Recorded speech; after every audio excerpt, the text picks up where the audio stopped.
And it's the Nerd Dad. It's Friday. Yay! Happy Friday. Absolutely. Hey, MK, GM. Chop chop. Hey, we are here. We are officially on time-ish. We're like a good 10 minutes before we usually are, man. That's pretty good. I think that's pretty good. That is So very sad. what's been going on with you this week, Andrew? Not much, just working. Just constantly got stuff going on. Sorry. You clicked on publish. Yeah, there is so much going on right now with us with adult fantasy. It's so hard because like look, MK's going with Drew gonna pull Diamond out of bankruptcy. I tell you what, I'm probably the only comic book store in this town that is not affected by what happened with Diamond this week. You know, I don't. Who knew that you would actually have? Who knew that you would actually have the correct model for the future of comics, which is no new comics, only old comics. Well, what's funny is I still get new comics. I have people that come in and trade comics all the time that they just bought. As a matter of fact, one of the 3 comics I picked up this week is New Gods issue number 2. And the reason I picked issue number 2 up is because somebody traded in issue number 1 to me, and I thought it was freaking fantastic. So I saw issue 2 on the stands and I bought it. I don't normally just buy a book, but the first issue was actually pretty good. I like the art. Who's writing and drawing it? I've never heard of the artist before. You want to highlight me, and I'll show you some of the pages. Yeah. So I think it's Ram V is doing the writing. I'll double check. Or is that the person's name? I always forget. Yeah, that's his name. His name, her name, I don't know. I think I don't know. Who knows? Yeah, Ram V writer and Evan Kagel artist. Okay. But one of my favorite Justice League characters, actually no, I should say not Justice League, but New God characters, is Big Barda. And there's a half splash of Big Barda. Oh, that looks great. And there's nothing like a chick with thick legs. Gotta love it. It's just to me that's gorgeous muscle mommy. You know, she's great. Wait. What did you call muscle mommy? Muscle mommy, yeah. Is muscle mommy a? It's a politically correct term. Like, okay. This is the kind of stuff you would probably enjoy. Yeah, that looks great. The backgrounds and the very European-ish looking art, but it's actually really, really nice. I'm enjoying it very much. I still haven't figured out exactly what's going on story-wise, other than the MK says she love them thick. Oh hell yes. So the skinny on the story part of the story is that Highfather has gone to Orion. And anybody that knows who Orion is actually the son of Darkseid, who was adopted and raised as a new god, where the son of Highfather was adopted by Darkseid and thrown into the pits of hell, and that's Mr. Miracle.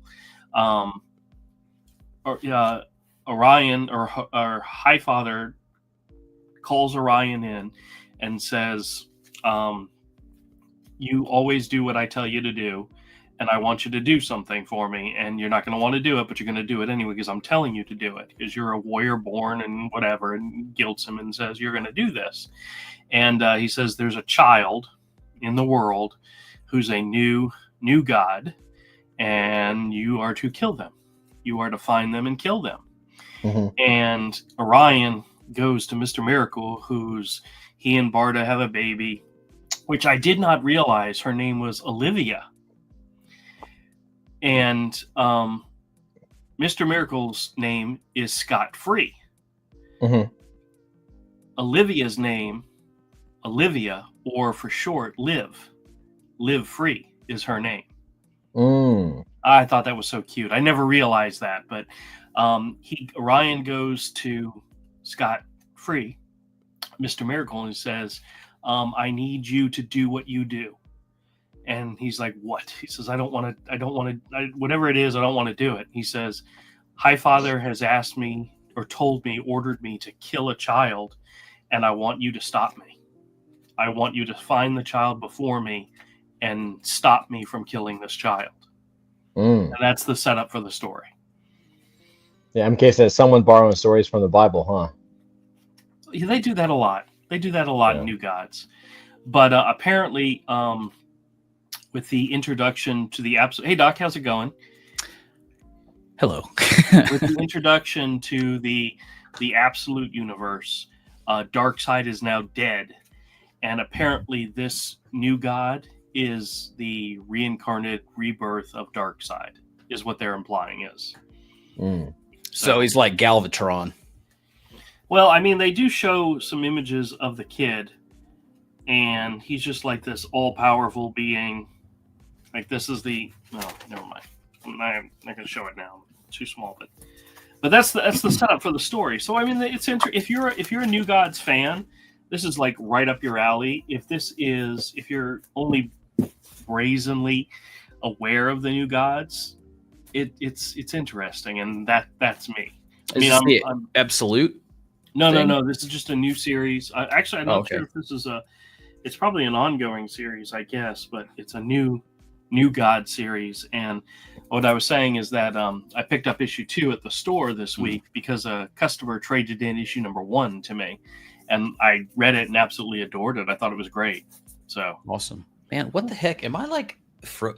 I don't know what it is. I got to come back on a different browser. I don't know what it is about Chrome, but it hates StreamYard now. We'll be right back. We may have to switch from StreamYard. Have you heard about you've heard about the price updates, right? Yeah, we talked about that last week, I think. Yeah. Hey, Andrew, is that episode the one where Grail is that part of the cycle where Grail basically becomes Darkseid's Grail is Darkseid's daughter, and she ends up like raising her own father? I don't know much about her other than the fact that was like a couple of years ago was the whole Grail story. Yeah, that was like a big part of there's a big arc of that for Wonder Woman. I think that what happens is I might be wrong because I haven't been following comics that closely for a few years now.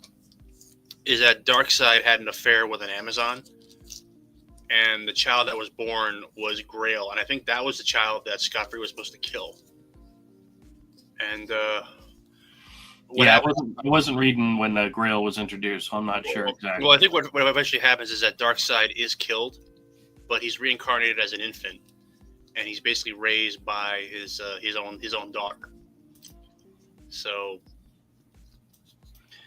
yeah, that doesn't surprise me. So it was an interesting arc, but you know, DC in the 2010s, not much to write home about. Yeah, well, it's the art in this comic that pulled me in. So yeah, I'm looking at it. It looks pretty cool, man. The art looks really good. Yeah. Excellent. I love me a big thick Barda. Nothing wrong with that. A big thick Barda. Yep. She should not be drawn small, skinny. She needs to be a thick woman. Also, okay, enough of your thick women. Total sidebar, just because Avery and I were trying to send something back and forth. Avery, just so you know, I got the email and it looks awesome. Okay, cool. Those things look badass, dude. Yeah, we'll talk about it. It looks great. Okay, I'll tell you later. Yeah, it looks great. Hey, Doc. We can't hear you, Doc. You're muted, or you're not. Your audio's not on. Wow, we finally got Doc to be quiet a bit. That's nice. Shh. Can you hear me now? Yeah. I was just fake. Talk. Say something. Hello. Shut up, Doc. Can you hear me? Yes. All right, Yeah, don't we hear fuck you, with me. buddy. Don't fuck with me because I'm already mad. Listen up, guys. I got to tell you this. The best time to fuck with somebody. Yeah, I know. Listen, I just came back from the dog groomer. Okay, my mother, my 85-year-old mother, the dog's stinky. He needs to go get a bath. She takes him earlier with my daughter, to help her out, and then she's like, "Hey, can you go pick up the dog?" They said they'll be ready around 6 or so. I'm like, "Yeah, cool, whatever." I go there. I walk in the door. When you walk in, they have their little like counter and there's a door frame, and I see my dog like right there, like the grooming table's on the other side, and I'm like, Radar, because he's all scared, and they're like, "Is this your dog?" I'm like, "Yeah." They go, they drop the table, unhook everything. They're like, "Service is over." I said, "What?" And they're like, "We didn't get to brush him out, do his toenails, or dry him off, because he's an elderly dog and you can't put him with the hair dryer. You have to put him under the warm lamps." I'm like, "All right, what are you talking about?" She's like, "It's going to be full price." I said, huh? And she said, "Well, if you walk in and the dog sees you, we just end the service immediately because they see you and now they can't concentrate and whatever." I'm like, What? "All right, yeah, bro, yes." I'm like, "Okay, first of all, I'm here to get my dog for my elderly mother." She's like, "I get that." But we told her the first time and the second time that we would call her when we're done. And I'm sorry, we're just not that fast. He's only been here 2 hours. And I'm like, 2 hours? right. And I'm like, what the fuck does that have to do with anything? I'm like, okay. So she's like, I cut a dog's tongue off once. I was like, what? And she's like, yeah, the owner walked in and the dog got scared and I cut its tongue off. And from then on, this has just been my policy. And I'm like, okay, lady. She's like, but you still have to pay in full. And here I am going, okay, 1, you have chairs and a waiting area. 2, you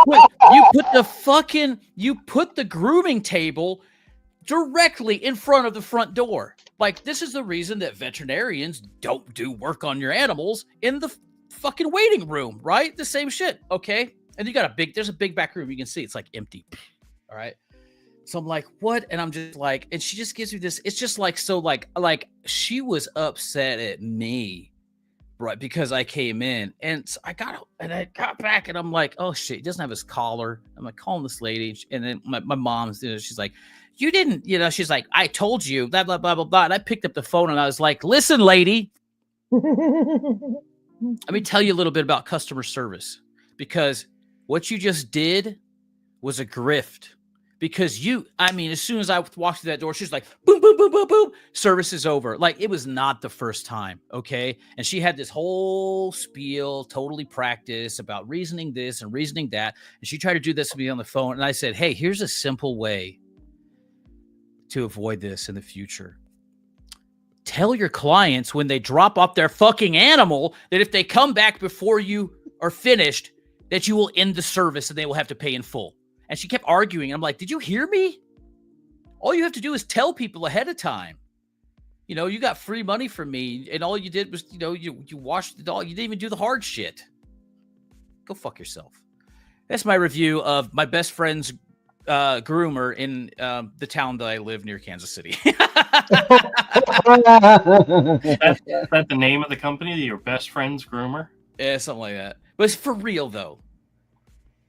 Yeah, exactly, right? Yeah, exactly. That is exactly it. It's just like, it was all too rehearsed. We're not a big town, And she came at me like all sideways with attitude. I'm like, I'm just trying to help my mom so she doesn't have to come out and slip on the ice and break her neck, lady. I hope you really did give her a piece of your mind. I did, bro. I honestly did. And in like, like a, decent way. But I mean, don't be coming at me talking. Whatever. Bitch, don't you know I'm working rent free? I mean, how should I know? Well, it's a complete lie. It's a complete lie. It's a complete lie. It's a total setup, man. I want that job. I want to do a job, and then when I see you get out of your car, I will put your dog on a plate, and then the minute you walk in, I'll be like, "You broke the rule, bro. I'm sorry." Right. Painful. Right. And they didn't even give me his freaking, like, he has a harness that goes around his body, right?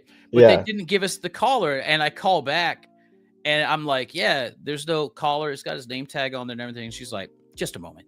And then like, she's like, My daughter said it's not here. And I was like, lady, the dog has had, like, we don't take it off. It's got, and then she's like, and I just hung up the phone. So go fuck yourself, man. I'll get a new collar, a better collar. And it'll say Radar, which is my dog's name. And on the back, it's going to say, my best friend's fuck you. You should, if you really want to do it, you should start. I mean, honestly, like, this is the stuff I never did this, but it was always the kind of thing that I was like, yeah, if I ever need to, I'm pulling this. Just start serving use Facebook and start serving local ads that are completely jacked up.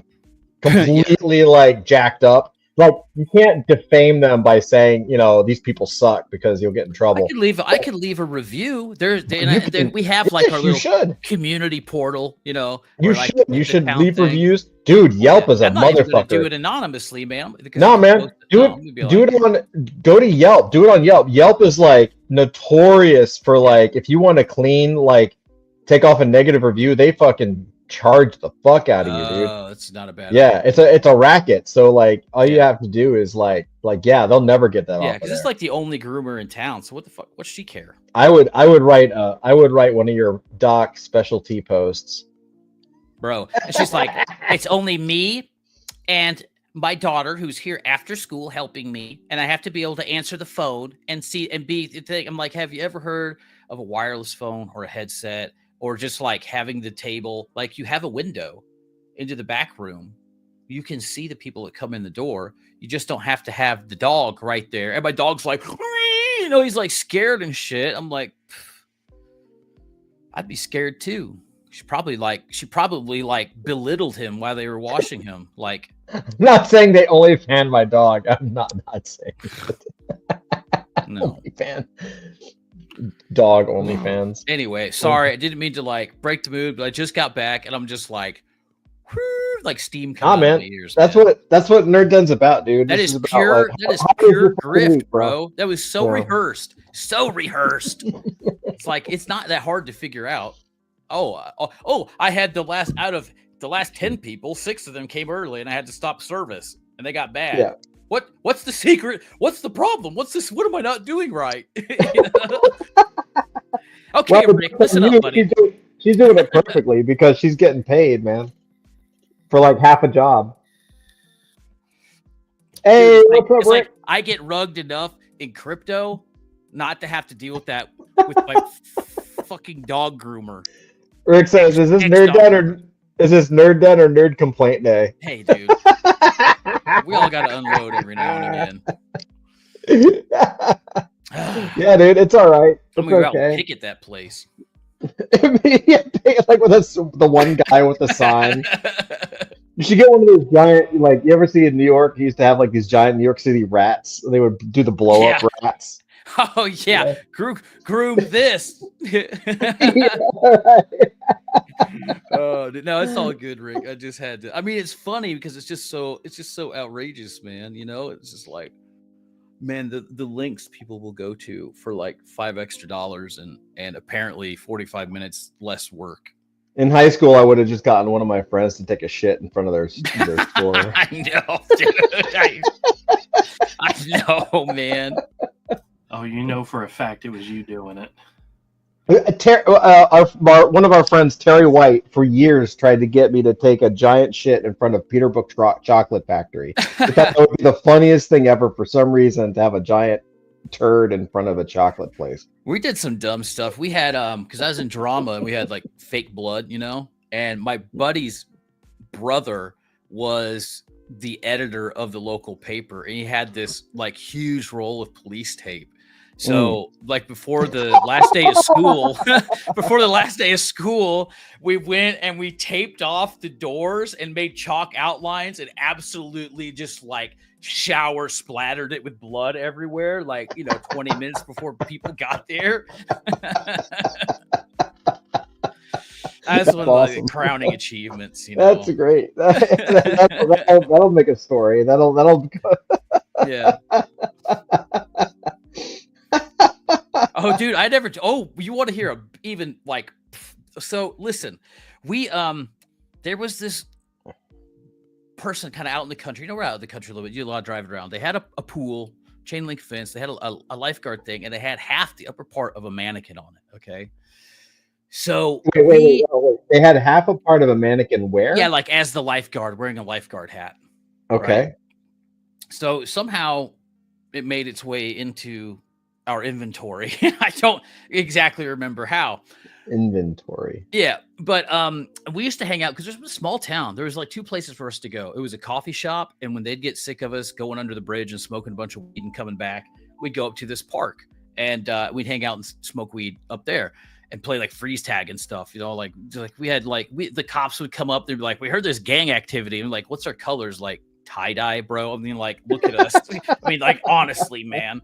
So we had this dummy, and we named him Damn It Jason. We just play, be like, "Damn it, Jason," and blame stuff on him. But my friend took it like he went and he got him some pants, a hat, some sunglasses, long sleeve shirt, stuffed him, full, bound and gagged him, and set him by the tree just because it was like funny, and we were like smoked about, I don't know, dude, a whole lot that day. And we were literally playing freeze tag. Like we'd go into the woods and get these giant sticks and make these weird abstract sculptures that would take up the entire park. And we were out of control, but what did we have to do? We're like artistic kids, free spirit. Right.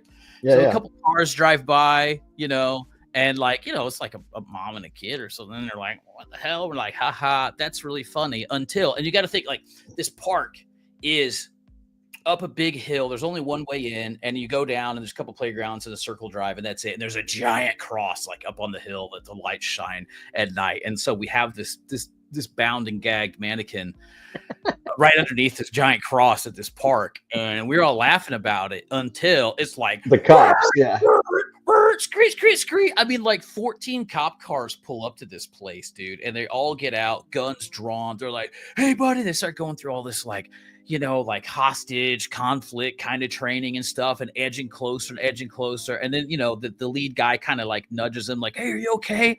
And then like his hat falls off or something, or he's like clearly got like straw sticking out of his arms. And he's like, "It's a dummy, guys." And I shit you not, we were terrified, but for some reason on that day, maybe it was a more innocent age, I don't know. But as soon as he said that, he's like, "It's a dummy," all these cops are like, "Wah ha ha ha," like belly laughing, like, "You sure got us good, you guys." Like it was like no hassle whatsoever until he tried to look at my buddy's cooler, which definitely had weed, but somehow he like got him not to. But yeah, there was a park pervert. Okay, so after that, okay, dude, after that, mysteriously in the park, like we play hacky sack and we lose shit every now and again, whatever. Mysteriously in the park, we'd get there after school or something, right?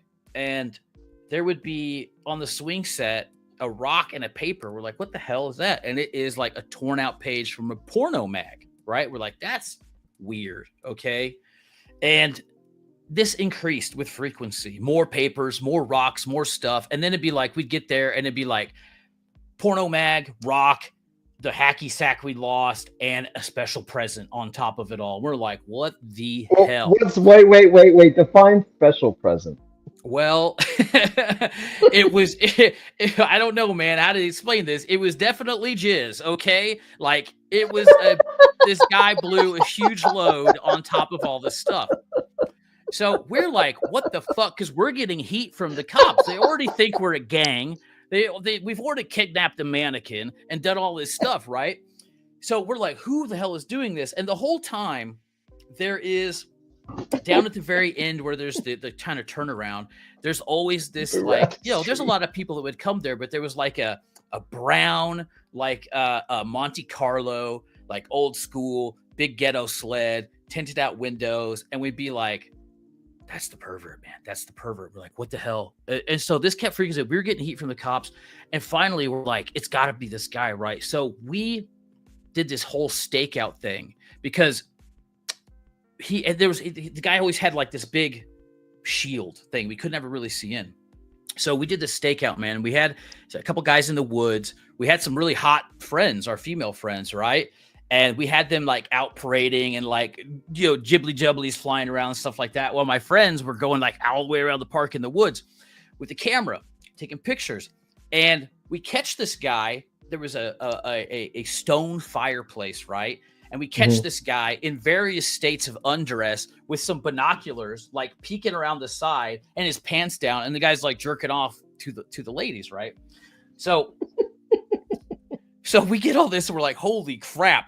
And finally, one day, we're like, we're gonna deal with this, right? And so we cruise down the road like, whoa, and we roll up, and this big screen that this guy had was like the largest Bible I've ever seen in my life. And he's like pretending to read this. I mean, it's like a tome. It's huge. It's just like Holy Bible. And he's like, and dude, guys, listen, this guy, like, think of it. Brown Monte Carlo, kind of, rust bucket sort of thing. The guy, he's got like I swear to God, like the plaid shirt with the slightly big collar that's a little too out of style, the balding hair, the big creep stash, the glasses that are like yellow tinted, like everything you would actually picture someone. Was it? Was that Pee Wee Herman? No, it was just like the epitome of the stereotypical creeper, right? And we're like, he's like, can I help you? We're like, yeah. What do you think about this, motherfucker? We slam these photos. And he's like, oh, we got the negatives. So we turn them into the cops. They, I guess what they wait. Yeah. You turned in a guy. You didn't have evidence of this guy. Yeah, the evidence was the photos of him jacking off his pants down. Turned in the guy. Got it. Okay. No, yeah, we turned in the photos to the cops because they were like pressing us, man.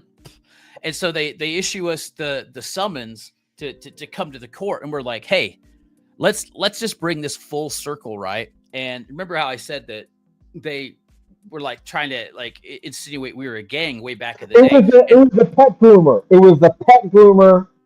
No, but we all showed up in our gang colors. We all wore full tie-dye to court that day. It turns out this guy had like a long history of indecent exposure and all this kind of stuff. So we saved the day. We got the cop to sergeant promoted to detective, and still they never found our secret underground stash that I dug, filled with like coolers full of bongs and all sorts of like drug smoking equipment that we kept under the bush the entire time. We had that thing on lockdown, bro. We had this giant tree swing, and we get the weed dealers to come up there. We'd be like, put on the swing, man, if you can do it. And they're like, nah, we're like, let's go. And we just launch them up there, and like, it's just they give us free weed. We had like big cake, like beer parties. It was crazy, dude. But like that time, This is like Goonies Midwestern edition. Yeah. This is like small town shit. And like right over the tree line was the police station. We'd be like shooting potato guns over it and like giant water balloon launchers. Just smart kids with nothing to do, man.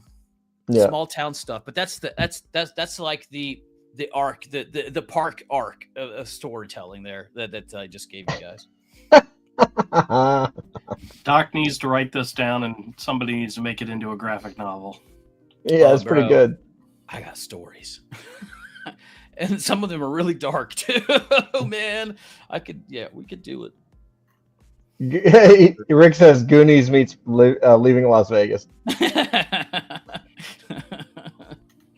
Man, yeah. I haven't been to DeviantArt in years. Is that still a thing? Do people? Use that? Yeah. Really? Is it? Okay. I haven't been there in a long time. Why are you at DeviantArt right now? I was just going through some tabs and. Oh. There's an artist on DeviantArt that makes the coolest like blueprints and diagrams for Doctor Who lore, like the different kinds of TARDISes and like really, really in-depth stuff, and then also like almost like a TARDIS manual. It's really cool. You should check it out sometime. Cool. Puts in a lot of detail. That's the only thing I know of DeviantArt. Well, yeah, I mean, at DeviantArt back in the day, DeviantArt got killed by Tumblr. Yeah, back in the day. Yeah. But I mean, like anymore, like I don't visit it. But I do always remember seeing this guy because he just like put an incredible amount of thought and detail into this, like Doctor Who stuff. I knew a lot of people that had their art stolen from DeviantArt. So sure, well, yeah. Blockchain fixes that. Yeah, but that's where I found art germ stuff before I ever started seeing them on covers. Yeah. Oh yeah. Yeah. Rick says he got some Clive Barker original art on DeviantArt years ago. Nice. Yeah, I found some partners. I found gosh. some early colorists that way. Like I would like some people to work on comics and stuff. Like, it was good, man. I don't know. I mean, it's still live, so I assume people still use it. I just don't know if anyone It's still there. I used to find some really good like digital graffiti artists and stuff like that too when I was trying to learn to like write, or like I'd go there and just look at different styles and stuff like that a lot of the time.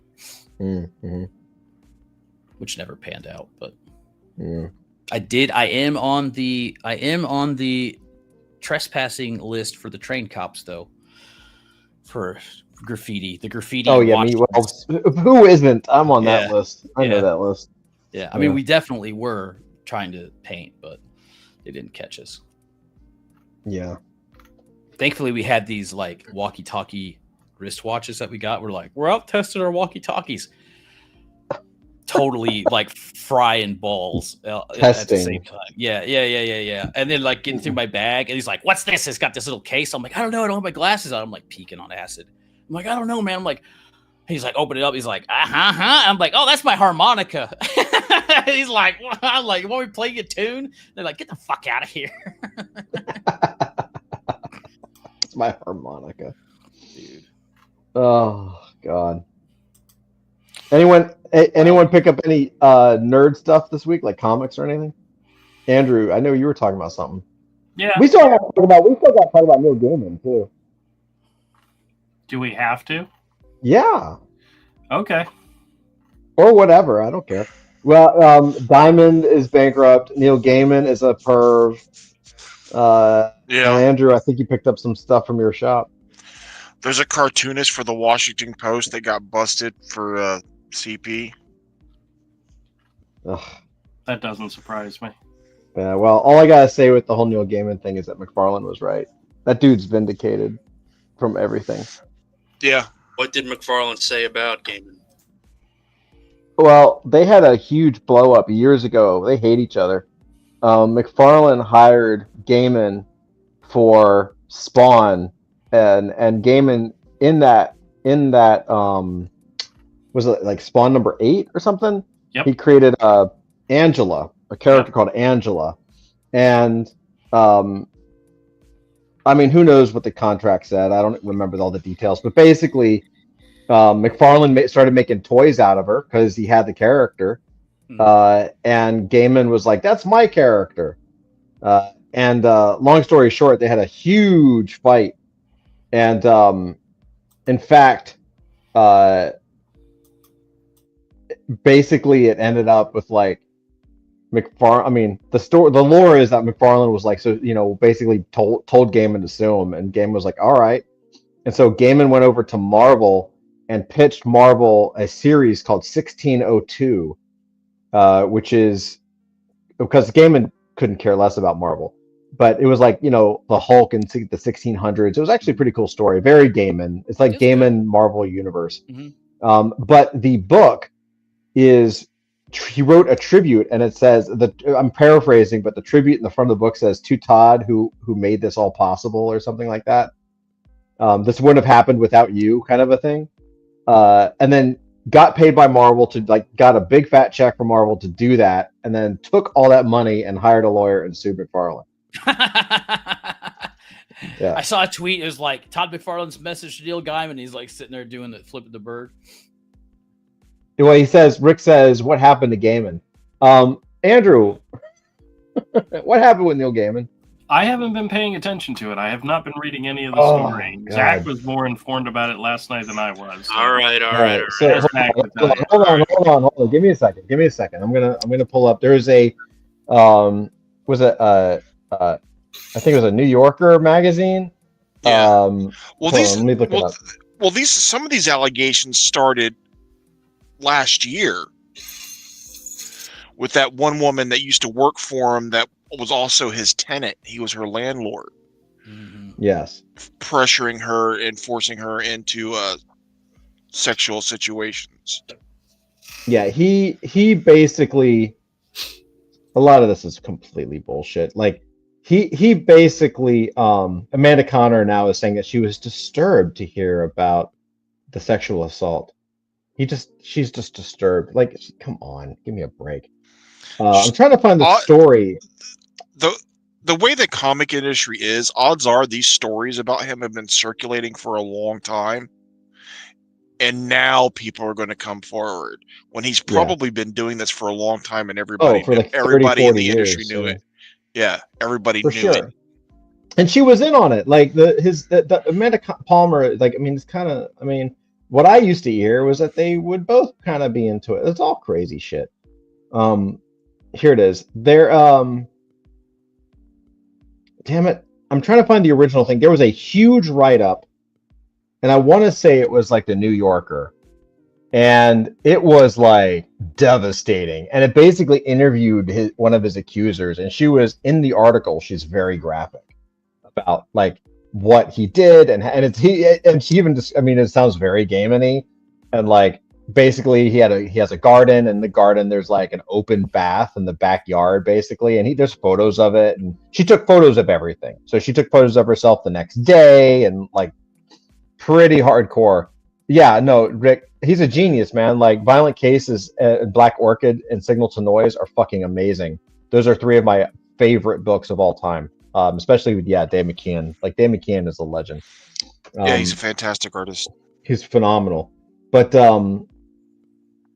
yeah, so like apparently there's like dozens and dozens and dozens of women who are now coming out saying that he basically like essayed them, you know, or pressured them, you know, had his way with, as it were, and the article explicitly states like she's quoting Gaiman saying that he wishes it was the good old days when he and Amanda could just bang her. Basically, it's like pretty hardcore.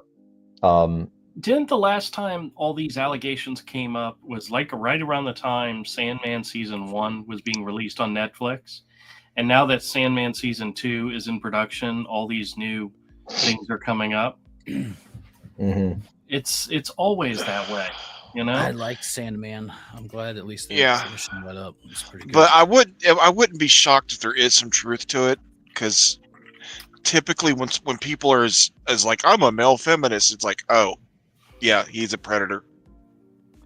I mean, hold on. This should sum it up. This should sum it up when you got articles written about you where the headline is Neil Gaiman and the perils of BDSM. Is it possible to consent to sexual torture? Yeah, here's the long yes, read. it is, Look, because there's a whole thing with agreements and stuff like that in that scene that you. This do is it. It was that shit. It was from Vulture. How the no safe word. How the best-selling fantasy author Neil Gaiman hid the darkest parts of himself for decades, and it's like, and literally the cover is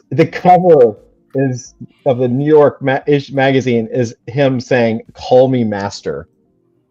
Oh, you're not seeing it. Hold on. Let me show you. Hold on.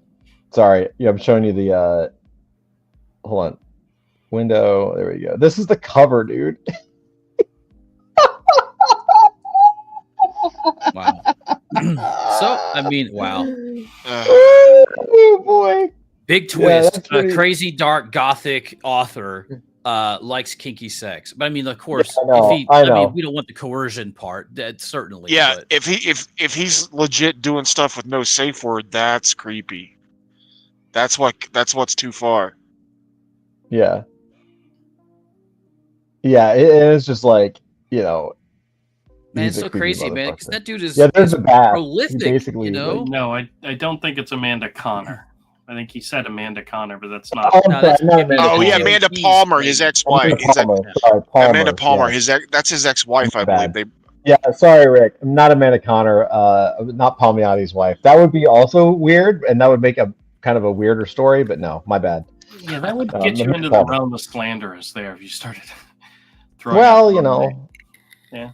I mean, well, give it a few weeks and we'll see what else comes out. How's that? Yeah, there you go. This is comics, man.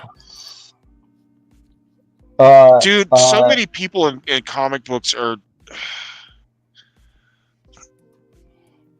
scumbags. Well, wasn't Chris Claremont notorious for some very unusual recreational activities? Yeah, but as long as everybody consented, it's fine. What might those be? Well, apparently, have you ever read the Dark Phoenix saga? Anything involving the Hellfire Club? You always see Yeah.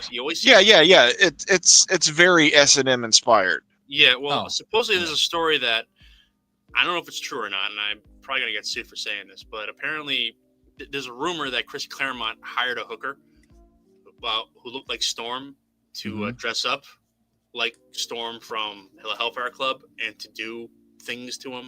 And I don't know any more than that, and I'm probably gonna get sued if he ever sees this. I mean, I would. Just fucking around. I mean, there's a whole cosplay section on OnlyFans. I y'all. would not. Yeah. I would not, but only because, in my experience, the fantasy is always better than the reality, and the reality is just messy and uncomfortable and expensive, and it leaves room for blackmail afterwards. Nah, I'm Oh just, yeah, I'm familiar with Tim Vigil's art, but here's the thing: Tim Vigil's pretty open, so you already know what you're getting into. Yeah, fair enough. You know, there's the consent thing is the big part. Yeah, of course. It's you know, Yeah. Next thing it's you know, not that Go ahead. it's not that Neil Gaiman's into kinky shit. That's totally fine. It's pressuring people and forcing people to do shit they don't want to do. Yeah. That's the problem. Next thing you know, you're gonna hear people saying Tim Burton, he made people watch him fuck his claymations. Yeah. Oh, well, did they want to watch? I don't know. Because if they wanted to, it's fine. If they Yeah, didn't want to, and he forced them, No, I agree, or- dude. I'm not trying to. that's make the light of all problem. that. I am 100% with it. I'm just I'm on another place tonight. Yeah. yeah, that's fine. But that it's still it's funny. Him fucking a little Jack Skeleton claymation thing. That's funny. Oh.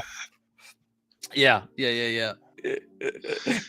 Whatever. There's like that. What was the comic that was rubbing it out in front of people that got canceled, and then he like, My bad. I'm sorry. I won't do it again. yeah, and then he made the really creepy movie that they Wasn't that never Louis released. CK? That was basically like this, like just Louis C.K. Yeah. Louis C.K. That he was like where he's like playing a creeper that he wrote or whatever. That was like very like close yeah.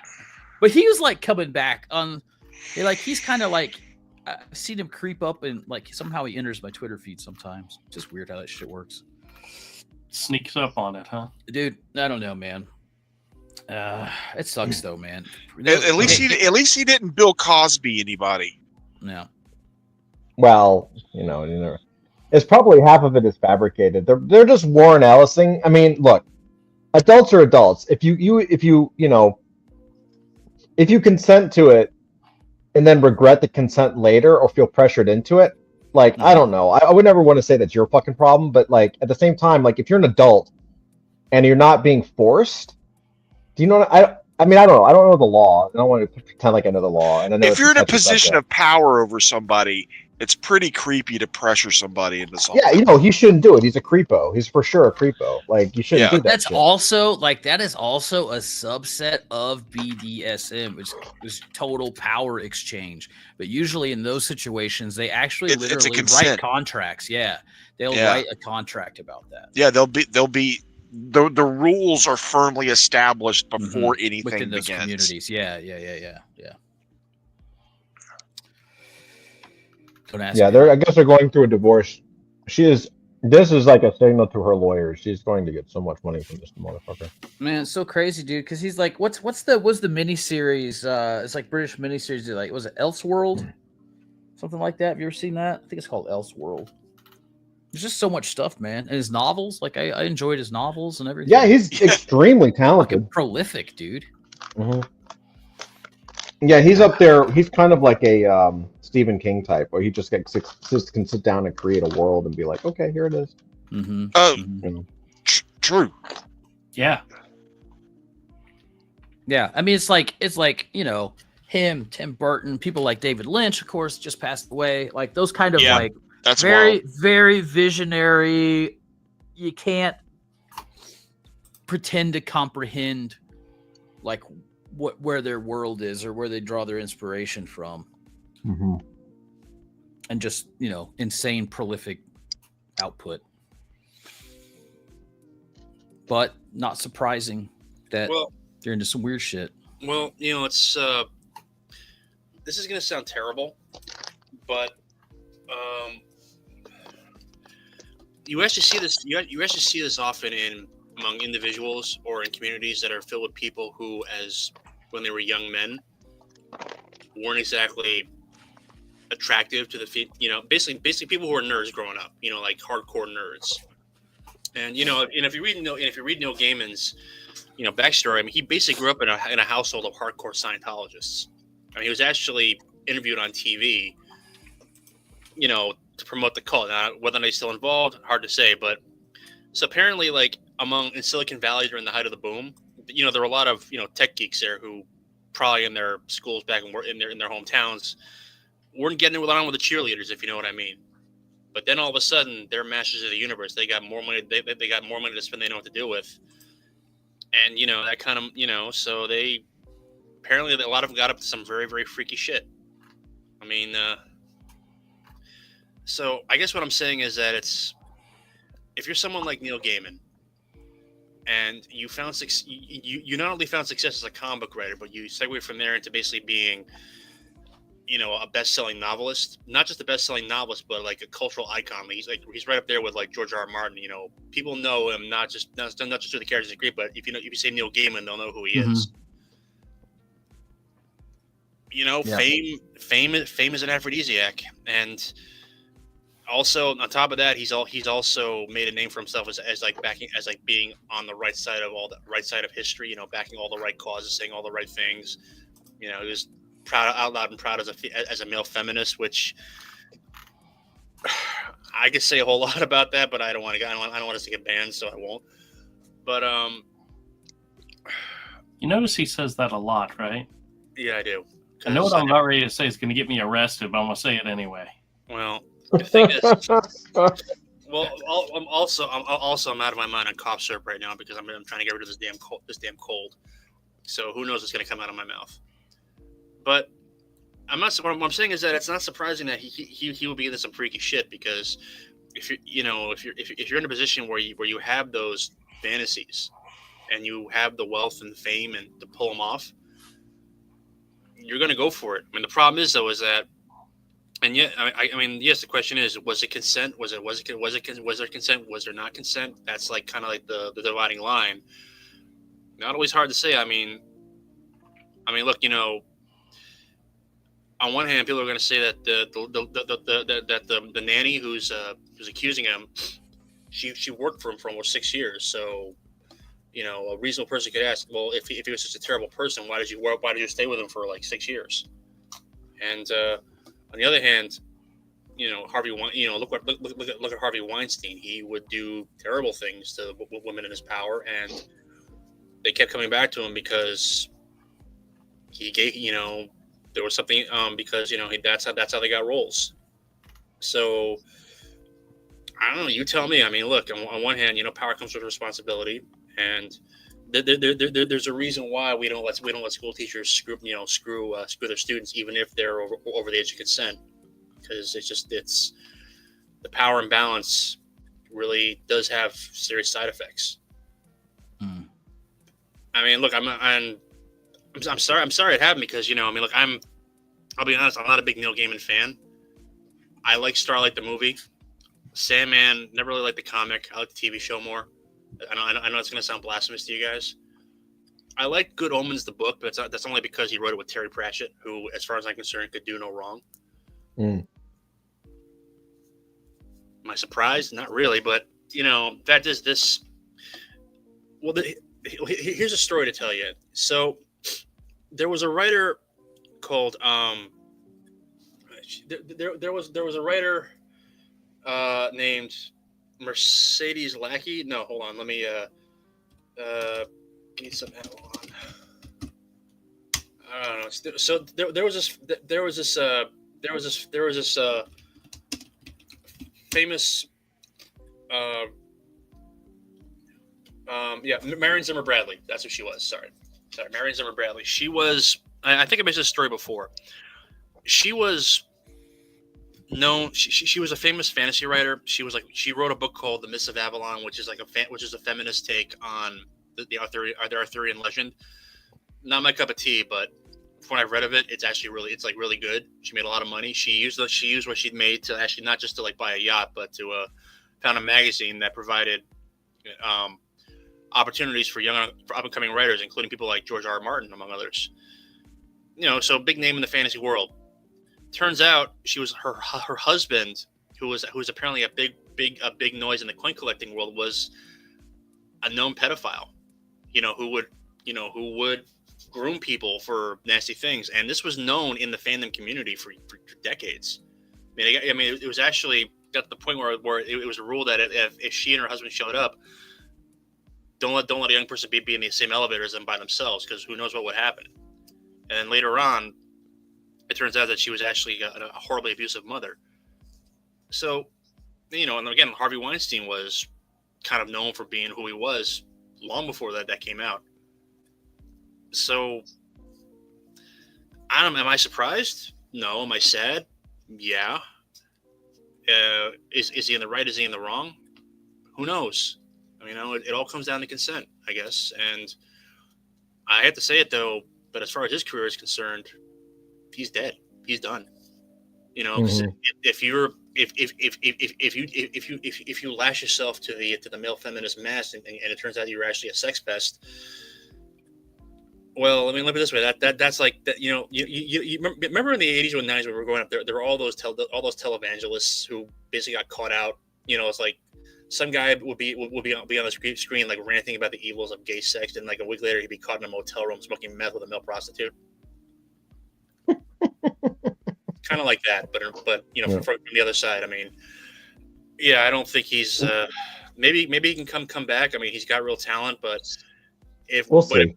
if you're basing yourself on part by being not just a great writer, but being a good guy from the leftist feminist point of view, and it turns out you're a predator, or at the very least someone who has a very dubious idea what consent means.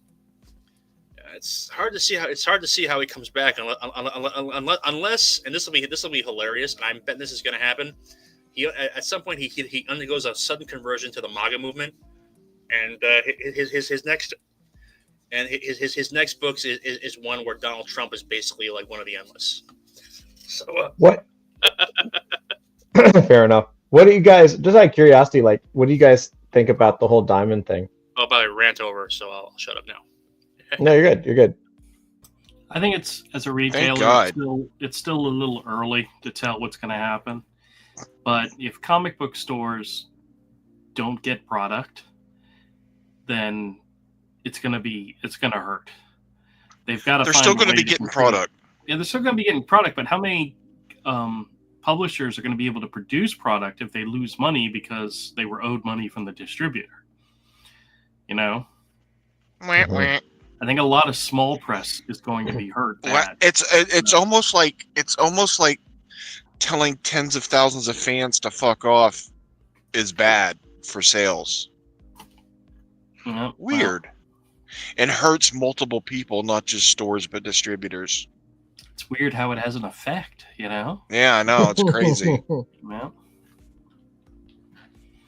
You told all the people with money that buy your shit regularly to fuck off. They fucked off. Yeah. No, true. I mean, I was really curious. I was really MK says if they can't succeed with chapter 11, then immediately on to 7. Yeah.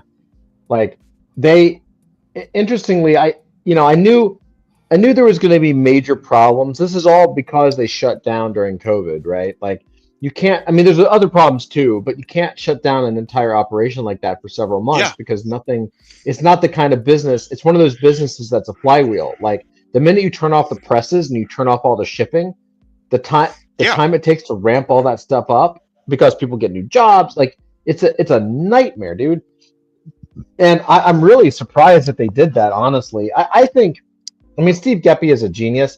I think he, in my opinion, I have no insider knowledge on this, but I don't think he's actually been in charge of Diamond for quite a while. I think he made he's like worth hundreds of millions of dollars, and he's just buying art and chilling out, and probably someone else is running it because like it is not his like he is or was too smart for this, and you know, you have to be real. Something really got fucked up, you know, to where I think Geppi was like, okay, fuck all y'all, because he lost. Like, once you lose Marvel and DC as the top draws to your distribution pipeline, like that's your main blood, dude.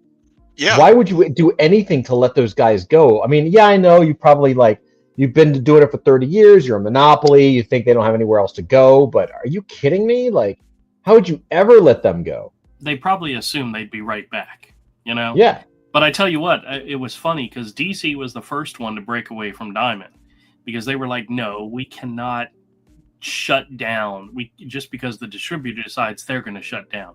We're going to still produce comics. We're going to still get it out to fans and stores and so forth. So they made deals with other people that would be distributors, and the entire comic book industry took a dump on DC, saying DC's horrible. DC doesn't support the industry, and what's so funny? Just to cut you off, which I never, just to insert, because this was something that I never understood, and maybe you can kind of explain this, or like in your mind, like since we were kids, like the industry was like Diamond is a monopoly, monopolies are bad, there should be competition, right? And the minute this happens, everyone switched, and they were like, "But Diamond, help us!" Like, am I wrong? Well, what's so funny is things like this always revert back to the way it used to be. Like a good example is you used to purchase a cable plan, and then for each station that you added, like if you wanted HBO, it cost you a little bit more. If you wanted Cinemax, it cost you a little bit more. And then they eventually said, okay, no, we're not going to do this piecemeal stuff. We're going to give you one big package with everything in it. Then comes along streaming services, and now people are paying for each individual channel they want, just like it was back in the day. Now, granted, it wasn't the best way to do it, but that's the way it was. Comics originally had multiple distributors. There were multiple distributors for different things, different publishers, and so forth. And they conglommed all together into one. And the reason why Diamond was not considered a monopoly is because some of those small distributors still existed. There were other options out there. They were usually second-hand, third-hand distributors. They were like if Spider-Man came out on a Wednesday, the other distributor would get it out 3 weeks later. But it was an option. So if you didn't have a Diamond account or you didn't have good business standing with Diamond, you could still get comics. You just got shitty deals, shitty prices, shitting shipping deal because you had to go through a third-party distributor. Because those distributors were out there, Diamond was not considered a monopoly, even though they absolutely 100% were. 99.9% were. Right. You know? And then when COVID started, Diamond made this big, huge, we're with the people, we're shutting down, we're going to follow what the government is saying, and we're going to close our businesses, and we're going to stop in order to save everybody's life. And DC said, whoa, no freaking way. We're not going to do that. We are a publishing company, and distribution is one of the main portions of doing our business. So they found somebody else to do it. There were two companies, Lunar and whatever the other one was. And they were literally mail order companies that did mail order stuff. And they said, hey, we can do this. We've established a sending out stuff on a regular basis. We can do this. So DC switched, and everybody in the comic book world crapped on DC, saying, oh my God, they're horrible. They're bastards. They're evil. They're trying to destroy the industry. And you know what? With the bankruptcy filing, guess which company is going to have, probably of the major ones, is going to have the least impact? It's DC. A fraction of some of the other publishers. The reason why is because they shifted all of their distribution over to somebody else. And then like Marvel went through Random House, Penguin, whatever it was, but they still did a lot of shipping through Diamond. They're taking a huge hit on this, but they could probably afford it. But the bottom line is a lot of the little people are going to get hit really bad because anybody who was owed money from Diamond ain't getting paid anytime soon. So, yeah, I wonder how this is going to affect the comic shops. well, that's the big question mark. How is this going to affect the comic shops? Now, a lot of comics like Marvel, DC, Image, Dark Horse, they all come from other distributors. Mhm. But Diamond had its fingers in so many other things. Did you guys know Diamond had their own comics grading company? No, They had their own version of CGC. they did. Yeah. Have you ever seen one? I haven't. No. Knew nothing No. about it. Didn't even know it existed. But they did. They had a division that's going to be sold off. That was a grading company. They do games. They do toys. They do, they had a distribution. Supposedly one of their biggest portions has already been, it's in the process of being sold to, it's the UK distribution is being sold to like a Canadian company or something. I don't know the details on it at all, but yeah, there's all these little pieces of this major company, and it's all either getting sold off or going to be absorbed into something else. So hopefully comic shops won't be affected, but it's going to be the small press people that relied on the distributor to pay their bills that's not getting money. Yeah. Which And means also- artists aren't going to get money, which means writers aren't going to get money. The biggest thing is that it's the small people on the totem pole that are going to be crushed. Not to mention Yeah. how dependent were they to be in that same catalog Yep. with the Marvel DC books. So when people were flipping through the Diamond catalog every month to see that independent comic and maybe order it. Well, yeah, that is exactly how the small press stuff survived.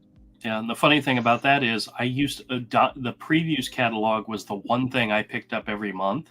I still, And yeah, me too. When Marvel and DC and Image started separating themselves from the main magazine, I stopped buying it because I just picked up the Marvel and DC ones to flip through them and see what was coming out, and I just stopped caring about all the other stuff. And I was always pleasantly surprised when something would show up at the store that I knew nothing about. Matter of fact, one of my regulars came in and traded in some books, including a book from Image Comics with story. It was co-written, and the art was all done by Andrew Robinson. Okay. And it's an 8-issue limited series called Stand Still.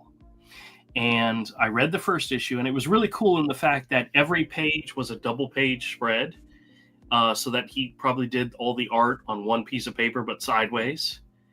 And it was a double-sized, thick book, issue number 1, and it's all gorgeous Andrew Robinson art.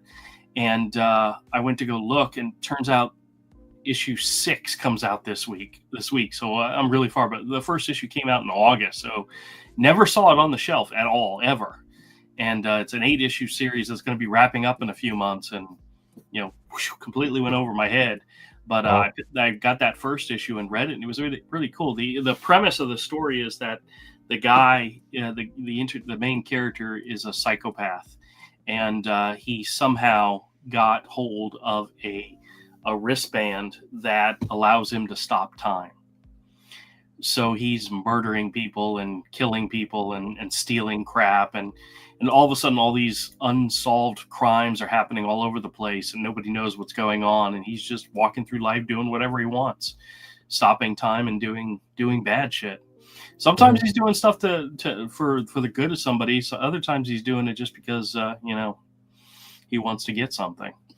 But Andrew Robinson art is gorgeous. And what's this book? Stand Still is the name of it. It's like Stand or Stan as a name. STAND, Stand. Stan. STILL, Still. I mean, it's definitely a Hollywood pitch of some type, I mean, it's definitely what these comics are nowadays. But it's an Image comic, and, I don't have it with me because it's actually in the store, but if I would have thought about it, I would have kept it and showed it to you guys, but oops. But it's one of those ones where, I'll be honest with you, Todd, when we go to Heroes Con this year, we will probably find issues in dollar bins and be able to pick up a bunch of them in a dollar bin. But yeah, there was a couple comics. There were 2 comics that came out this week that I almost picked up, but then I put back because I really didn't care. And that was Ultimate Wolverine #1, and oh shoot, what was the other one? There was something, and there were Marvel books, and they were overpriced Marvel books, and I just couldn't do it. I couldn't spend the money on them. Oh, Rogue in the Savage Land. Oh yeah. Yeah, it's all about the covers for that one. But had a Kare Andrews cover, the main cover. Then it had an At Hughes variant that they wanted $10 for, and I'm like, I'm just not doing it. You just can't do it anymore. Nope. I think I forgot what it was, but I picked up one issue and it was like a new #1 and it was like $5.99. It's like, nope. See, I'll show you the other 2 comics I picked up this week. Here, hold on, let me put you on Solo View. Solo View. I picked up issue 2 of Hyde Street, which is What's Ivan that? Reese. This is the book from Image Comics and Ghost Machine, Jeff Johns' company, one of the main guys. But this one is written by Jeff Johns and art by Ivan Reese. Fantastic, beautiful book. Ivan Reese is brilliant. Oh yeah.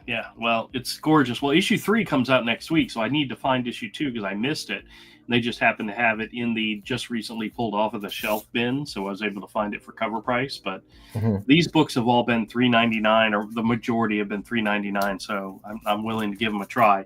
And then the other thing I picked up was issue 3 of the new G.I. Joe from Skybound, which the artist that's doing the series is Tom Riley, who's the guy who also did the art on Duke, which I absolutely freaking loved. Duke and Cobra Commander were both great. Cobra Commander was dope. Yeah, and this one I picked up the David Finch cover because it looked nice.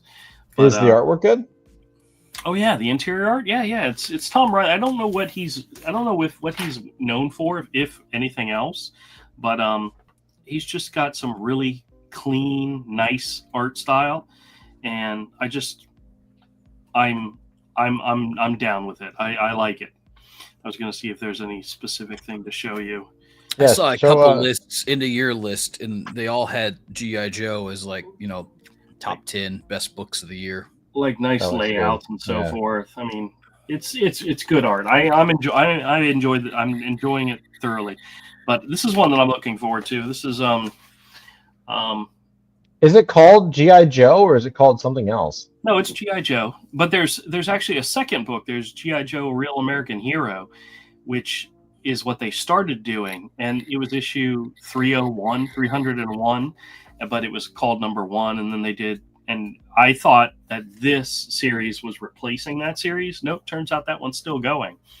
I think it's up to issue like 312 or something right now, or 3 something. Is that a continuation of the original? Yes, Yeah, yes. okay. Where this one is a whole new relaunch in the Skybound, which is called the Energon universe. So. Oh yeah, they mingle there, huh? They co-mingle with Transformers there. Yep, and it's actually kind of cool the way they did it. So I've read all good. I need to pick those up somewhere and actually check them out. It's all good stuff. Mm-hmm. Oh, you guys want to see the one CGC book that I got this week? Oh yeah. Yep. It's that Cole the Conqueror. Oh, dude. Cool. Isn't that a great looking cover? That's so nice. That's Ernie Chan, right? Yes, this was Ernie Chan. Yeah. Oh, so I was talking about it last Saturday. I picked up a collection that came into the store of magazines that I knew nothing about. I just was fascinated by the look of them, and I was talking to Avery about them on the live stream, my Scam channel, and I actually brought them in to show you guys. I've been doing a little bit of research into what the hell these actually are, but it's a 7-issue magazines called Monsters and Heroes. Actually, it's Larry Ivy's Monsters and Heroes. And this was literally a magazine that this guy put together where he did talked about movies and old TV serials and comic books and books. And he did the cover art, and he also did like a strip story on the inside. And it only lasted 7 issues, but these were published between 1967 and 1969. They were 35-cent cover price, but that's issue 1. That's issue 2. Wow, that's cool. That's really cool. I just thought they were fascinating. I'd never seen them, never heard of them, but they're almost like a fan mags. That was like in that era. There was a lot of like science fiction and fantasy fan magazines. If I'm This is correct. gorgeous. But one of the things I think is funny. It's very pretty. That's issue number 4. Somebody had put $20, $25 sticker prices on these. I don't know if they actually sold for that much at any given time, but when I was looking to try to give the guy an idea of how much I'd pay for him, how much I'd give him for him, there was somebody had a complete collection on eBay for $80. So I said, okay, talking $30, $40 credit. So you bought the entire set? Yeah, I bought all 7 awesome. of them. Or I gave him That's credit. So he actually bought a graded comic, and Rick says it's heavy metal meets H.P. Lovecraft. Yeah, it's very similar. Yeah, but it's what's so funny is this is during a time in which magazines that were done like this, where they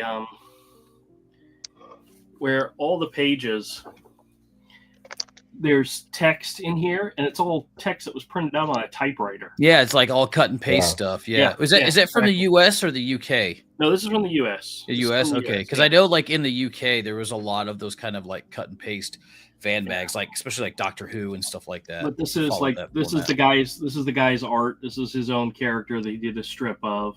That's cool, man. There's several pages in each issue and so forth. Wow. But the guy just was a fan of all these mediums and created a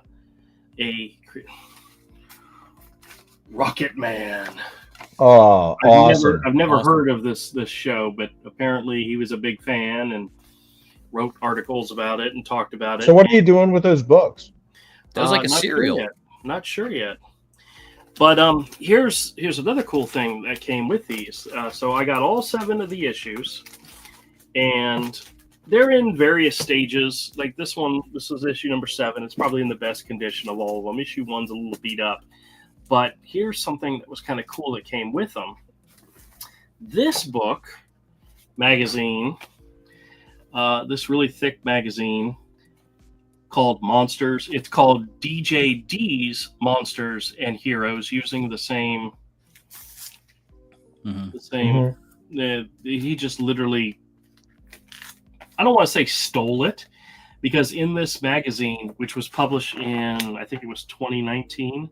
Yeah, 2019. He actually gives a shout out to. This book is dedicated to Larry Ives. Thanks for the inspiration, and also my mom and dad. Blah blah blah. And then he has a whole section in here talking about the original Monsters and Hero magazine. Oh, cool. About the publication and so forth. So I'm interested in reading, but it looks like this is a guy who used the same format years later. And I guess this guy, his name is Dennis James Drunkenness, JDJ, and took inspiration from what this guy did and published this magazine. I don't know. This says it's chapter 101, and there's an advertisement for chapter 102 in here, but I don't know if any more of them actually came out. But it's kind of interesting. But it's just something. I mean, it may not be rare and worth a lot of money, but it was definitely. No, I'm interested in owning it. There you go. Well, it's very cool for you. It'd be a lot of money. I know. But I mean, the idea, the inspiration from these books is that they were something one guy probably did by himself in his basement type of thing, where he did the art, he did the logo, he did the cover art, he did the. I mean, I don't know what else he has done in his life. He might be well known for something else, but this was something he did. He had a passion for these things and self-published his own magazine for it. So, yeah, that's pretty wicked. That's very similar to what I think I want to do with Crom. I want Crom to be not only stories, but pinups and maybe even some other stuff inspired by stuff like that. So that's all in the works. Slowly but assuredly, this is going to be my year. I can't wait. Get you some Frazetta style pinups with your furry characters.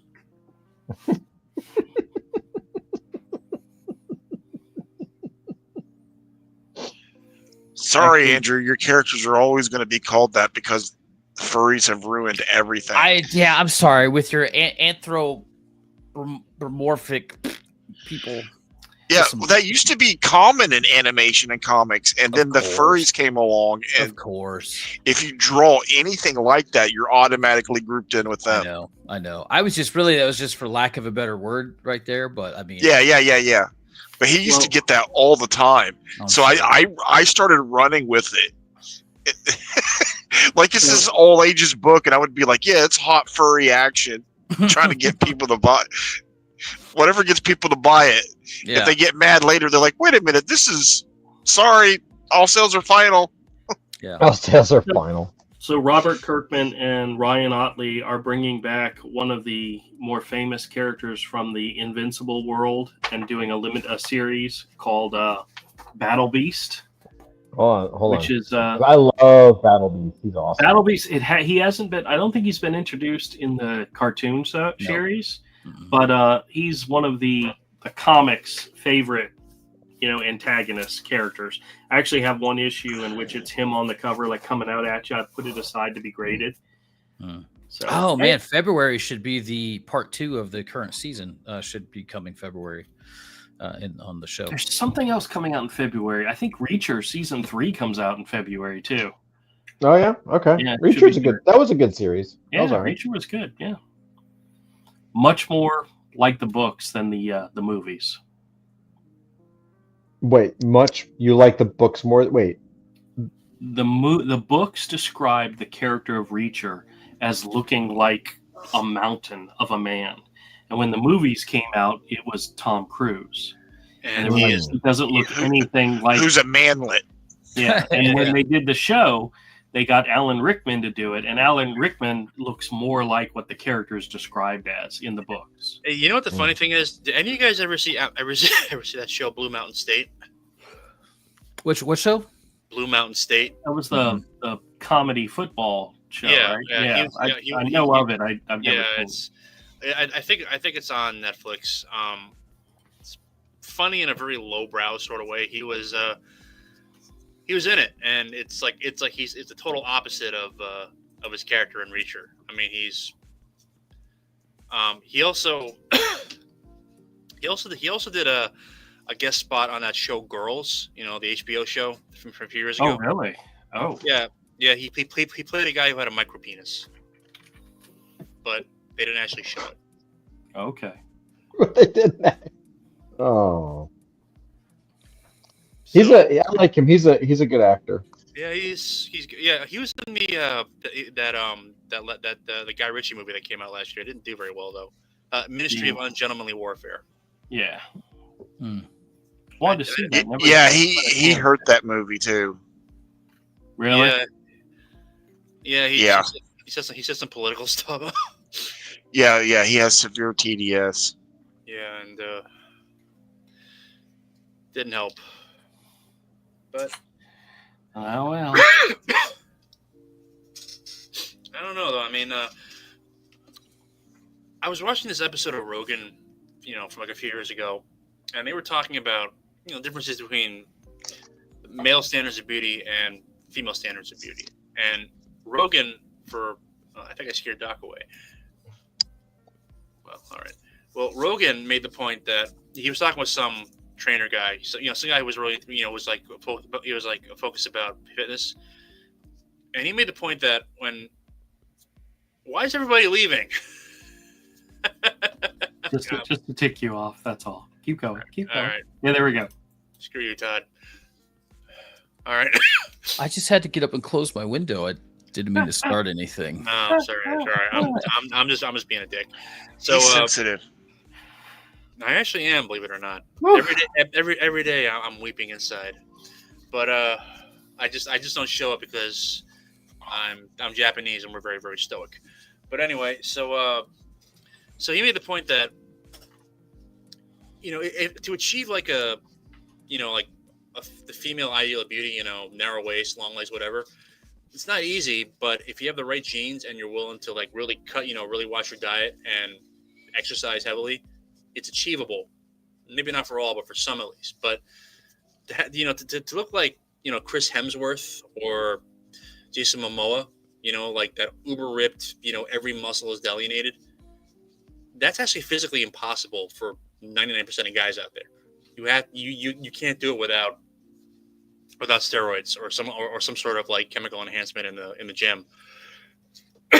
And I was actually surprised to learn is that when they were shooting Game of Thrones first season and Jason Momoa was playing the barbarian leader, like every scene he was in, he would be topless and his muscles, his pecs would be like perfectly defined. Well, it turns out that in order to get that effect, you have to literally have to dehydrate yourself because less water would stretches out your skin over your muscles, and apparently also hemorrhoid cream is actually used. It's an old like weightlifter's trick is that you use hemorrhoid cream because hemorrhoid cream shrinks, it causes blood vessels to contract, which makes muscles to pop out more. So I don't know, man. I'm looking at Alan Rickman, and he's that guy's like hulked out. You gotta wonder. I mean, what kind of what he had to do to get that kind of body. And he's not a young man. He's younger than us, but he's like in his 30s. Well, it's just Steroids. like what's the guy's name? The Pakistani comedian guy. He's in the Marvel movie. Inhumans, or that wasn't Inhumans, the Eternals movie, right? Oh yeah, I know. And they got him all super jacked, and he came out on Twitter and he was like, "Hey, I want you to know, like, you can't do this. Like, this is the product of Hollywood's like very best training regimen, X amount of times a day, and da da da da da. Yeah. Don't think that I would ever try to promote this as like achievable. You know what I'm saying? Which I really respected because he just Camille, which I thought was really cool for him to say that. Actually, Well, just like this is not real. So it's like whenever you like go to a con and they're sharing Kumail Nanjiani, I think that's his name. Mm-hmm. Well, you go to a con and they're always selling like old photos of like Spartacus, Kirk Douglas from the 60s, and that was considered the ideal back then. And you look at that guy right now, and he's basically like a very nice dad bod. I mean, he's fit, but he's not like jacked. I mean, there's like a thin layer of fat over his muscles. Which, believe it or not, if you're playing a gladiator, is actually historically accurate. Roman gladiators were actually encouraged to be beefy because it acted as an extra layer of protection against swords because they didn't wear armor when they were in the ring. But I don't know. It's just I'll tell you what, though, bro. It just seems like doesn't seem like since the time of the internet came along, everything's gotten more and more extreme in it when it comes to what's considered the ideal human form. I mean, if you want your girlfriend to be like a waifu with large breasts, and you want your boyfriend to be like that, basically. Yeah. That's Scott Herman. That's Scott, like 40-year-old Scott Herman. No, he doesn't juice, man. Crowning achievement. I'm human physical specimen. Look, I've been going to the gym and a fucking weeb. I love him though. I mean, like, good on you, man. I can't do it. I couldn't. I've been going shout out to Scott Herman, and I swear to God, if I see him without his shirt on doing that, I swear to God, I will take off my shirt and do the same. Oh man! Oh my God! Let's do it. I have been going to the gym every single day for the last 5 weeks, literally every single day. Alternating top and bottom, top muscles and leg muscles. Yeah, you got to take 1 or 2 days off a week. Well, I'm basically I'm 7. I'm letting my muscles rest on alternate days. So when I'm lifting on my arms and chest, my legs are resting, and then vice versa. But I'm letting mine rest on multiple years. Yeah. You're still Zach. You're still gonna need to take some time where you take an entire day off. All right. Well, that's Zach. How you feeling? Like, how's it working? Well, I've lost about 8 pounds so far. Awesome, dude. And Yeah, because I've done the same thing before. I need to do it again because I put back on all that weight. Yeah. Well, it's not. You have to take rest days because your muscles, in order to grow, have to heal. That probably explains a lot then. So I guess from now on I'll be taking like my Sundays off, I guess. Yeah. I mean, how many rest days? How many rest days would you recommend, given that you know more about this than I do? At least twice a month. Make it 2 days in a row. Twice. Oh. So One day a week and twice a month. Make it 2 days in a row. All right, that makes sense. Yeah, Zach, I didn't know if you knew this or not, but we are not certified personal trainers in this group. No, but what he's doing, I've done before. Yeah, you can't. I've actually done it. Well, my reasons for Do doing you it are know how hard I have had to work to get one ab? One solid ab. guys. Seriously, the reason why I'm doing it though is not because I wanna have a body like Jason Momoa. Although if I can't get a body like that, I won't say no. Rick says that he concurs, so he agrees. Basically, it's I'm trying to keep my blood sugar under control. So Yeah, man. that helps. Yeah, It really does help. half hour to 45 minutes weight training, half hour to 45 minutes cardio. Yeah, I was walking up the hill in full snow garb this last week, pulling sled. I thought I was going to collapse, guys. Like it was a bit scary. Like, got to do a little more. Yeah.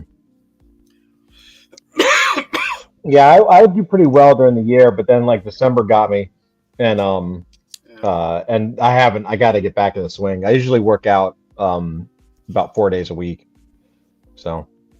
I need to kick it up. I'd like to go to 5 at least. It's a little harder for me on the weekends because of kids, but 4 can do 5 days a week. 4 can do it. Rick says I took health and fitness in community college in 1990. I've never worked out, man. I always had jobs where I was constantly moving. At least I was in doing restaurants and crap. Yeah, like that. I have too.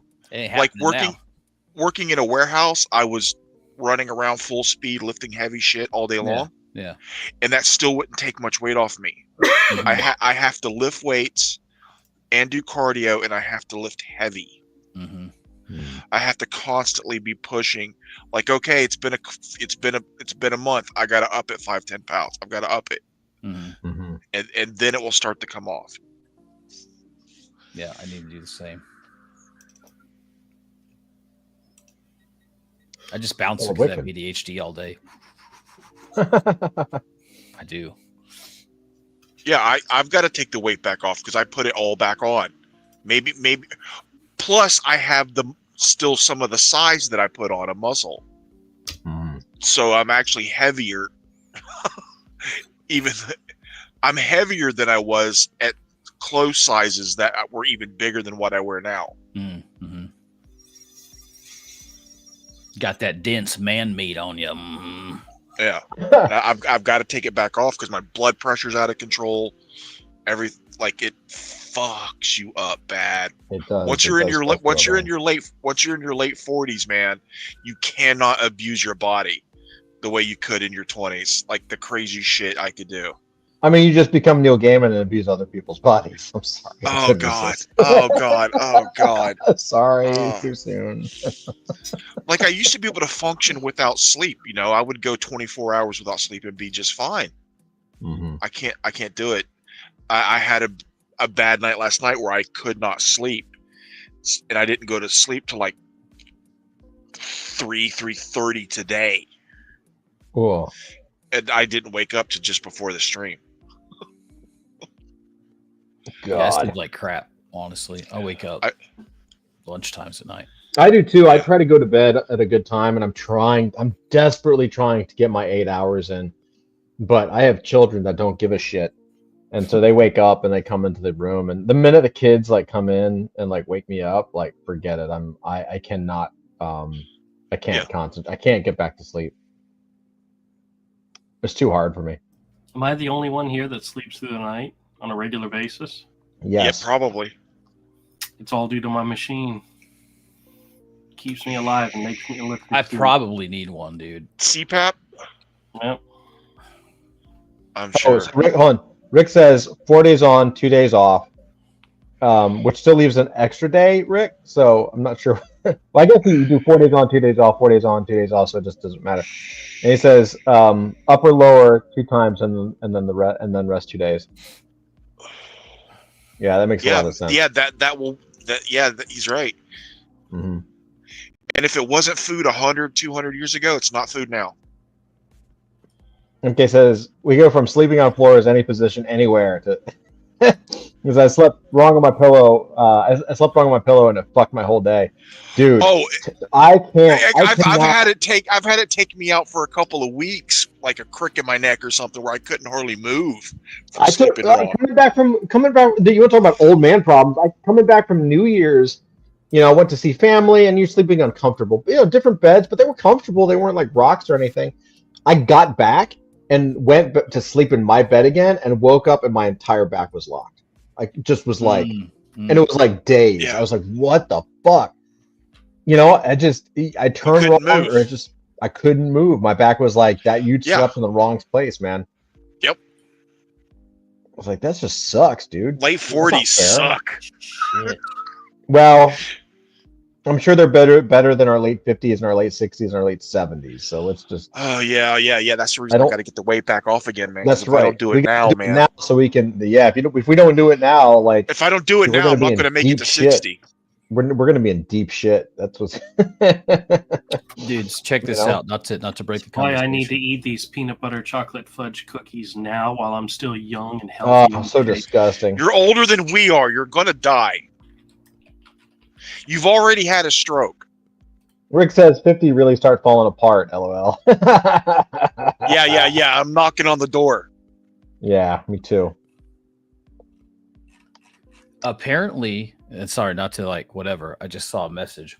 Apparently, through some semi-official, maybe hack, don't know account, there is a Trump official token on Solana. Listen to this. It launched at 8. Well, it's 8 o'clock here. 8 o'clock on the dot here. So, 40 minutes ago?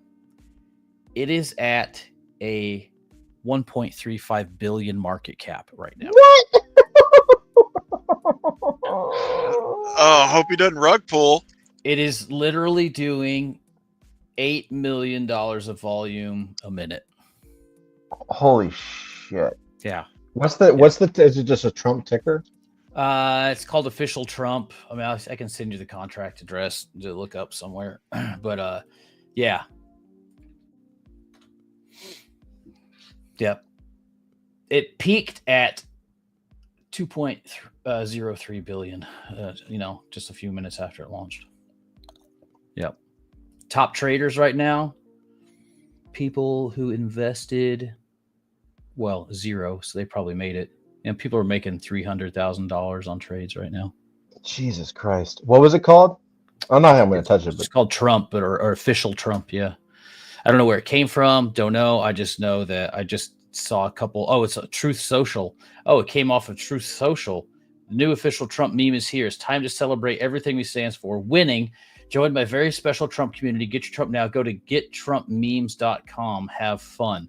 So that leads to the only official Trump meme with a contract address. So either this is really, really real, or someone did a real good job hacking stuff. No, it's a hack, dude. There ain't no way. But Moonshot confirmed it. This is different from Pump Fund. Moonshot's more like it takes more to get on Moonshot to confirm like the legitimacy of the token creator. I don't know. Probably shit.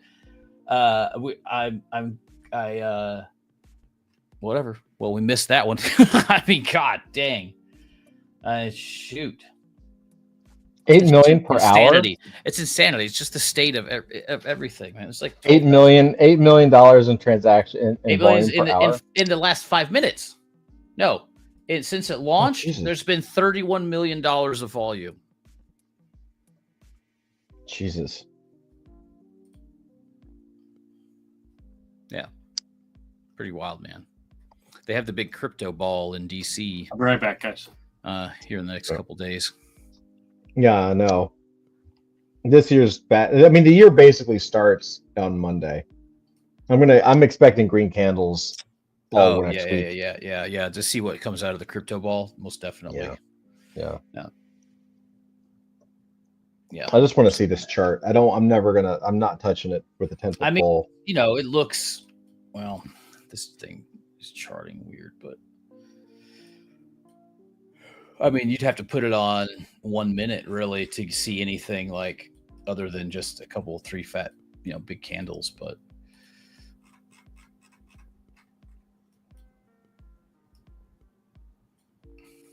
I mean, here it is right here if you want to. Yeah, just share it on screen. Or are you just going to, you private chat? No. Right there. Oh, shit, man. It's ripping. Yeah, of course. That's what I would expect. God, dude. I mean, this is where it was when I looked at it just a second ago. Like when I was like, you guys will never guess what's going on. Look when it started. It just started and everybody's discovering it. Yeah. It's going to triple. Oh, yeah, it is. I mean, like I would it doesn't matter what money you put in there right now for the next probably 2-3 hours, this thing's just going to, I mean, I would definitely wait for it to get back down to at least here, and here. Any of these places. I can't do meme coins, man. It's too risky, man. I can't do it. I can't.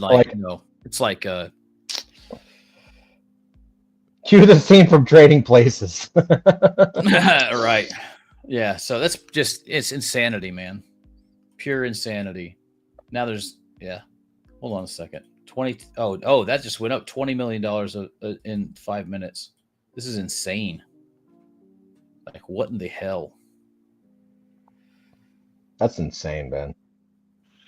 People are just buying and selling like crazy. Yeah. They're buying it. And those are huge dumps. This is like 1.6 billion to $2 billion market cap swings right here. And that's like if this was like a small cap, and let's say it was under $500,000 market cap, which isn't a lot of liquidity. It's that's like $23,000 worth of liquidity. You might see this kind of action, but to see these huge swings on a $2 billion market, like I don't even know this is like bigger than a lot of top 100 token market caps. $2 billion is fucking insane, right? I mean, you can go to like CoinGecko.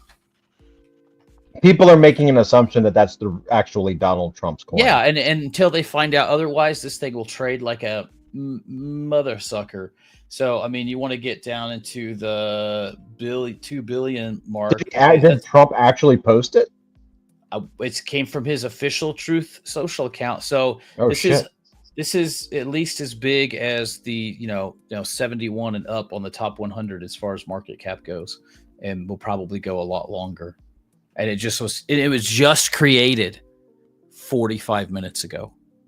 And it's bigger than any of these that have been out. Yeah. Oh yeah. Yes, Rick. Yes, I did. God, look at that, dude. It's not even on the screen anymore, guys. I gotta go and go liquidate go swap some funds around. I mean, look, 5 minutes, 100. It doesn't matter where it's at. 200% in 5 minutes. I could have put $1,000 in this and done 200% in 5 minutes. That's kind of ignorant shit. High risk. But this person right here is, you can't see it. It's in a call group, a TG call group. She's like, I just aped at house. Like she just put, big money in this. She's like, Godspeed, everybody. Okay. Jesus Christ. Like legitimate, I got to go do some swaps now because I miss all of these all the time until this fucker goes, man. Like it's going to sit here for a minute. It's going to go back down. It's going to go back down to here. And then it's going to rip up again. You can't even do any like real analysis on this because it's not even old enough to like you put it on a 5-minute chart. It's just like how are you going to buy it? Are you just going to use Bullux? Yeah, Bullux, pretty good little trading terminal kind of thing. Yeah. It works pretty well. Or like I wonder if it's on trading. I wonder if it's on TradingView yet. I guess not. Well, I mean, this is a Trading View chart, but you could go to Dex Screener and get it easily. That would be where I'd go, Dex Screener. But, you know, again, DYOR, this is extremely ridiculously high risk, like nonsense that will most assuredly shit the bed right after you push buy. Like, like there is no way this bad boy is not coming down. It's like either just people are just gonna sell the shit out of it, and or it'll come out that was a hack, and it'll just, I mean, it's like you better just sit right here all night with the coffee and just watch there's official Trump volume 306 million. Yeah. I mean, like, here's the truth. Here's the, it's, I mean, it's from the actual Truth Is it $2? It's $2.37 per. Is that what the price is already? I guess. I mean, yeah, I don't know. I have this in market cap instead of like in dollars. There's a way to switch it here somewhere, but I don't remember where. But yeah, I mean, probably so. Most of these tokens, they all start. It's like 1 billion tokens. It launches at, you know, whatever. So it's generally market cap equals, you know, price more or less. So yeah, that seems about 250 would be right. Because I'm just looking on Dex Screener. I'm trying to figure it out, but. Mm-hmm.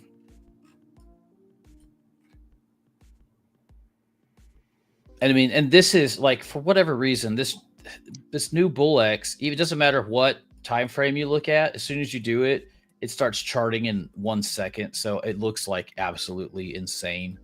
I don't know, it's a bug or a feature, one of the two. So, but Doc, let me compare charts. Just make sure I got the right one up. So it's not just actual. Yeah. You want me to? Yeah. Yeah. This chart looks crazier because it won't stop charting on the 1 second. That's it. But right? I mean, I just want to make sure that this is the right one. I would have to, I mean, the only way is to, I mean, I put the contract address there in the private chat. On the right side, you should be able to scroll somewhere that should have the actual contract. But yeah, what's that on? That's on the 1 minute chart. That looks like it, right? Yeah, that looks about right. Where's the contract address? So it should be like IPN on the end of one of those. Yeah, yeah, in this the middle is with it. Trump. Yeah, that's it. Yeah, GIPN. Yeah. So this is it, right? Yeah. Mm-hmm. Fuck. Dude. God damn it. Good night, guys. I mean, like, what are you gonna? Who knew? What are you gonna do? I don't know. Top 10 holders own 88% of the supply. That is not a good sign. Okay. It says insider holding 95.2%. Also not a great sign, because that means that most of the entire supply is in the hands of 10 people. Yeah. So, you know, mega high risk. All it took, if they dump this, and if they one clip dump this, man. Whew. Rock told in 3, 2. Yeah, seriously. Yeah. Well, they can't do it because, I mean, it came from Donald Trump's official. Oops, we got hacked. Oops, we got hacked. Yeah. That's the classic Solana thing. Look, man, I've seen big accounts, 10,000, followers, big followers, whatever. I even did a Twitter post on it. They'll be like, "We're live on Pump Fun," and it'd be like, "Cool, great, do rug." The tweets deleted. They've now shut off the comments for 2 days, and it's like even big. They'll like do it in the middle of the night. That would be me. Here's the thing. I can't imagine that Trump's account would get hacked. But if you hacked his account to drop a fucking meme coin, that is some legendary. You'll go to prison for sure, but like that's some legendary shit. It's super legendary, man. It could be, it could be total grift. But if it was, this thing's been alive for 45 minutes. They would be refuting this by now, surely, because it's still there. Like, they haven't been like, no, this is crap. You can't see the comments on Truth without logging in or having an account, and I ain't doing that. Yeah, but good night, guys. For real. Like, Love you. I am currently moving some funds around just in case.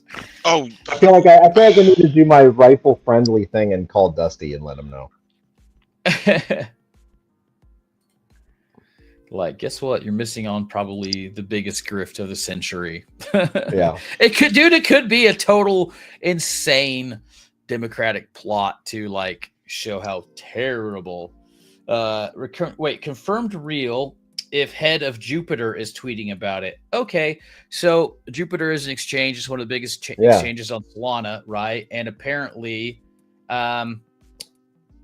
it's the head says, I don't like to tweet about coins, and in no way, shape, or form this is a promotion, but to keep people safe, this is a real Trump coin. We have approved it to the Jupiter strict list. I am now going to be moving some liquidity. Because like ego. Yeah, sure. Gotta make a phone call. I love you. See you guys soon. Yeah. Don't blame you. Nope. Hey man, gotta go. I don't have to go. I could do it right here, babe. Yeah, well, I gotta make a phone call. Yeah. You guys being serious? Or you just yes. Dude. Yeah. No, he can literally. It's been 2 hours. It's been we get the thing. We're good. He can literally turn a couple of $100 into thousands in minutes. Yeah, that little bit of validation from like the CEO of an exchange, that like anyone sitting on the sidelines that just picked up on that is gonna buy in right now. Yeah, it's about to launch. So good night, guys. I'm out. I'm gonna hit the button. Yeah. Bye, guys. Love you. Bye. Are you for real? Yeah, I'm leaving. Oh, yeah. okay. You dudes. See, and I'm later. Let's get up. See you next week when we're filthy rich. And it's already going north again. See you soon. Bye. See you, Todd. Bye, guys. Oh, Todd. I will talk to you in a minute. I love you. Bye.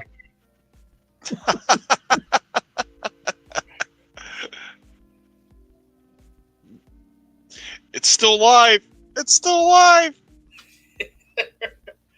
Let's see what happens if we leave. I think he forgot to hit end stream. He just left.